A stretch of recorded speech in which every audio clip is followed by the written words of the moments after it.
ആനയും അണ്ണാനും ഓരോരോ പ്ലാവ് നട്ടു. ആന എന്നും നനച്ചു കൊടുത്തു. ആനയുടെ പ്ലാവ് വലുതായി വലുതായി വന്നു. അണ്ണാൻ്റെ പ്ലാവോ വെള്ളം കിട്ടാതെ കരിഞ്ഞുപോയി. ആനയുടെ പ്ലാവിൽ ഒരുപാട് ചക്ക ഉണ്ടായി.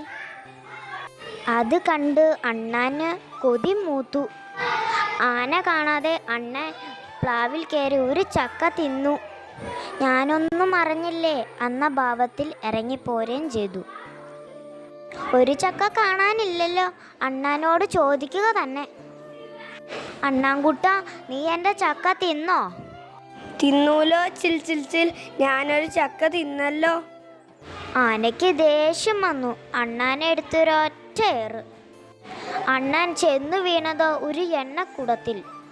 അവിടെ നിന്ന് എണീറ്റ് അണ്ണാൻ പറഞ്ഞു, നിന്റെ ചക്കയും തിന്നു ചിൽ ചിൽ ചിൽ, എണ്ണയും തേച്ചു ചിൽ ചിൽ ചിൽ.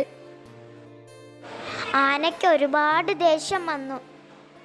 അണ്ണാനെ എടുത്തൊരൊറ്റ ഏറ്. അണ്ണാൻ ചെന്നു വീണതോ ഒരു വാഗപാത്രത്തിൽ. അവിടെ നിന്ന് എണീറ്റ് അണ്ണാൻ പറഞ്ഞു, നിന്റെ ചക്കയും തിന്നു ചിൽ ചിൽ ചിൽ, എണ്ണയും തേച്ചു ചിൽ ചിൽ ചിൽ, വാകയും തേച്ചു ചിൽ ചിൽ ചിൽ. ആനയ്ക്ക് ഒരുപാട് ദേഷ്യം വന്നു. ആന അണ്ണാനെ എടുത്തൊരൊറ്റ ഏറ്. അണ്ണാൻ ചെന്നു വീണതോ ഒരു താളിപ്പാത്രത്തിലും. അവിടെ നിന്ന് എണീറ്റ് അണ്ണാൻ പറഞ്ഞു, നിന്റെ ചക്കയും തിന്നു ചിൽ ചിൽ ചിൽ, എണ്ണയും തേച്ചു ചിൽ ചിൽ ചിൽ, വാകയും തേച്ചു ചിൽ ചിൽ ചിൽ, താളിയും തേച്ചു ചിൽ ചിൽ ചിൽ. ആനയ്ക്ക് ഒരുപാട് ദേഷ്യം വന്നു. ആന അണ്ണാനെ എടുത്തൊരൊറ്റ ഏറ്. അണ്ണാൻ ചെന്നു വീണതോ ഒരു കുളത്തിലും.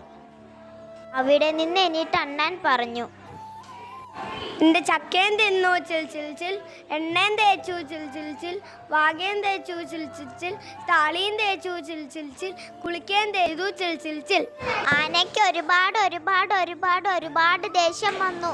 ആന അണ്ണാനെ എടുത്തൊരൊറ്റ ഏറ്. അണ്ണാൻ ചെന്നു വീണതോ ആനയുടെ പ്ലാക്കൊമ്പിലും.